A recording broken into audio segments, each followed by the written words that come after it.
Welcome to Know Before You Go. I'm Naj Alakan. Want to thank you for joining us on the 2026 Coast to Coast Federal Advocacy Trip. Over these next couple of minutes, we'll talk about the advocacy points you will be making when you meet with federal lawmakers and their staff in Washington, D.C. Before we get to our guests, before you hear some of those topics, we want to give you some important information before your trip to Washington, D.C. Now, our Coast to Coast pre-conference registration, that begins at 10 a.m. on Sunday, April 12th at the JW Marriott. And if you are participating in the pre-conference, you will be receiving an email with specific details. Registration for the conference itself, it also starts on Sunday. That is at 3 p.m., 3:30 p.m. actually. And don't forget our welcome reception.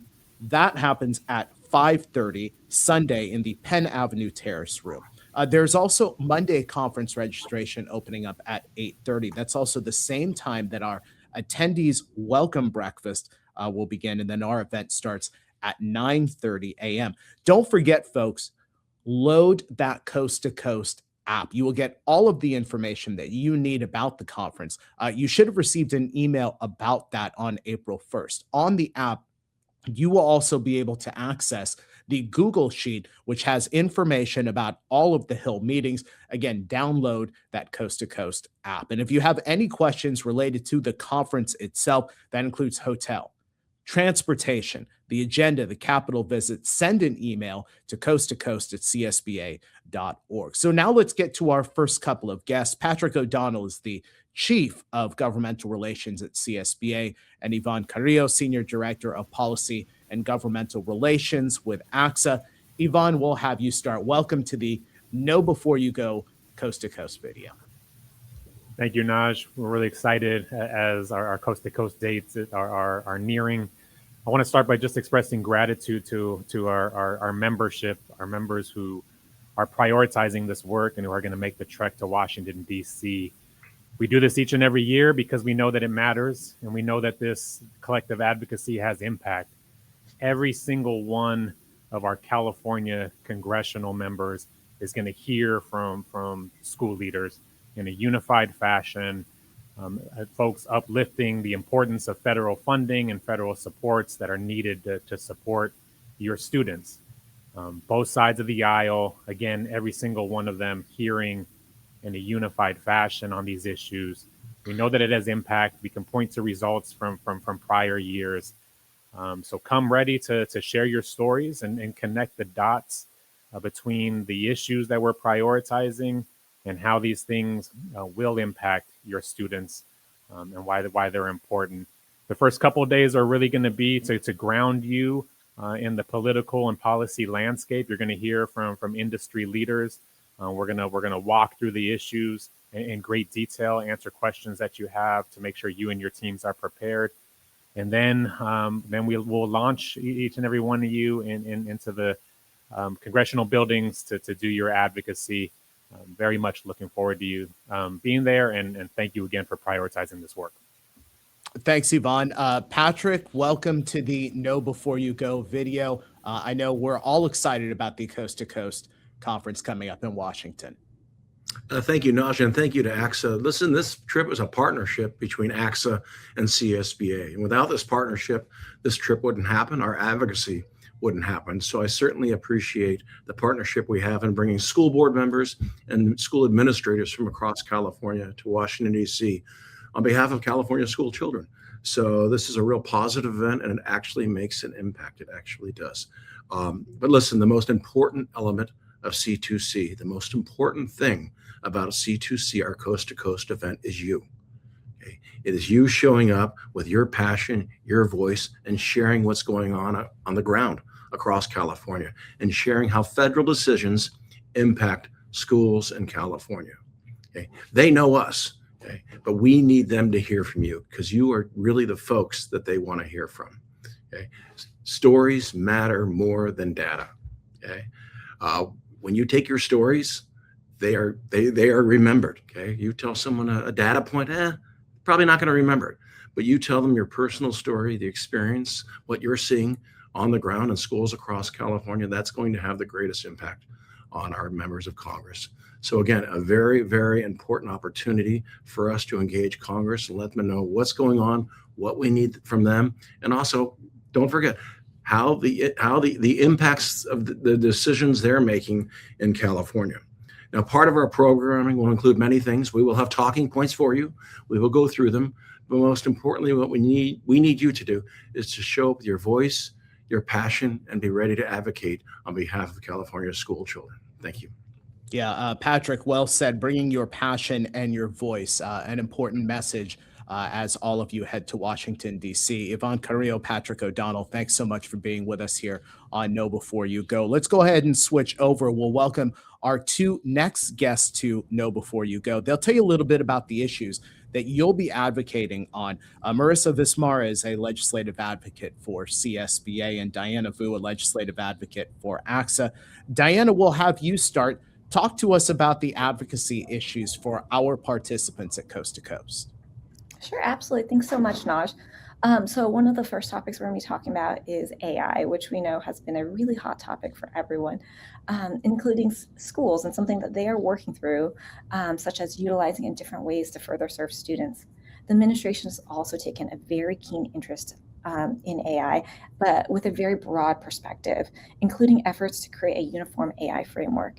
And what the ACSA CSBA federal partnership is concerned about is that education will be unintentionally swept into these broad policies, which may then lead to unintended consequences, such as limiting a school's ability to innovate and respond to local needs. For example, someone shared with me about how a COE is using AI to expand dental screenings for students. This is such an excellent example of using AI to improve outcomes for students, and an ability that we want to be able to keep. And as we prepare for, and as you prepare for Coast to Coast, you should think about what stories you want to share. And if LEAs if you have not yet developed or used AI in this way, then consider specific examples on what LEAs need in regard to AI, and be prepared to share that story, because we know that without guidance and educator training, disparities in AI access will continue to widen. And as Patrick mentioned just now, Congress needs to hear from you to really understand what's happening on the ground. And similar to AI, another issue that we will be advocating on in DC is privacy. And the good news with this is that for the most part, children's online safety and privacy remains a strong bipartisan priority for Congress. Congress is currently advancing two bills that education leaders should be aware about. First is the Kids Online Safety Act, or COSA for short. The House and Senate are considering two different versions, but the framework remains the same. The second bill, which in a nutshell for COSA would require the online platforms to reduce risk to minors and increase transparency. The second bill is the Children's and Teens Online Privacy Protection Act, or COPA 2.0, which references the 1998 Children's Online Privacy Protection Act. Under existing COPA rules, there are limits on the collection of personal information from children under age of 13 without parental consent.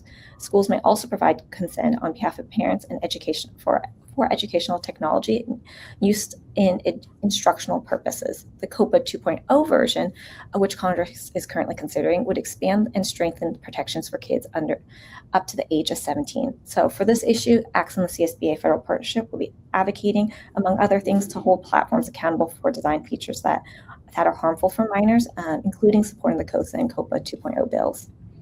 All right, Diana, thank you so much for that. Marissa Vismara is here now with more advocacy information. Marissa. Thanks, Naj. Excited to be here. I'll be covering two topics. The first is CTE, or Career and Technical Education. We're really passionate about this area because it prepares students for both college and career readiness by combining rigorous academics with hands-on experience and occupational technical skills. At a time when industries are rapidly evolving, we need to make sure that we're keeping up with this. And so we're urging Congress to act in three key ways. First, increase and stabilize funding under the Carl D. Perkins Career and Technical Education Act, so programs can provide modern equipment, industry-recognized credentials, and sustainable pathways into high-demand, high-wage careers. Second, address the shortage of CTE educators by supporting flexible credentialing and competitive compensation. And third, ensure rural and our small school districts have equitable access through regional collaboration and targeted resources. The other big area are the dollar signs, so our federal appropriations and funding. We want to make sure that that's adequate and long-term. Federal funding obviously is a crucial backbone for our public schools, and it helps bridge the gap between state and local resources that oftentimes fit the bill and the cost for high quality education, especially for our students with the highest and greatest needs. The first is the Individuals with Disabilities Education Act, or IDEA, as well as our Title Is, which account for the bulk of federal education spending in California, which actually are billions of dollars. Congress committed to funding up to a 40% of special education excess costs when IDEA was enacted 1975, more than 50 years ago, but has hovered between 12 and 15%. And consequently, local school districts in California typically cover between 65 and 70% of special education costs from their unrestricted general funds. Additionally, Title V funding provides critical support for California communities and low-income areas that are making their commitment to bridging the achievement gap and also recovering from learning loss. Without consistent long-term funding, school districts are forced to cut services, possibly staff, or redirect limited local resources, which inadvertently widens the inequities and existing problems that are happening. So with that said, we're focusing on our ask to Congress, those 4 areas: maintain consistent funding, preserve the U.S. Department of Education, make sure that we are making that 40% commitment to the IDEA Act, and of course, protect Title I and student support programs. Thank you, Naj.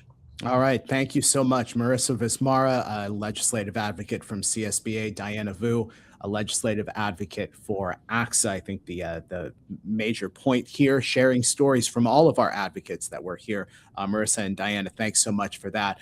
Before we send you off to Washington, D.C., a reminder that you will need to wear your Coast to Coast badge at all official event programming. That includes the Tuesday Capitol reception. And we want to acknowledge our proud sponsors and partners who are helping to make Coast to Coast a reality. They include HMH, Right at School, 1GPA, and the Todd Strategy Group. A big thank you to all of you for participating in Coast to Coast, this federal advocacy trip. Enjoy your time, enjoy your trip to Washington, D.C., and safe travels.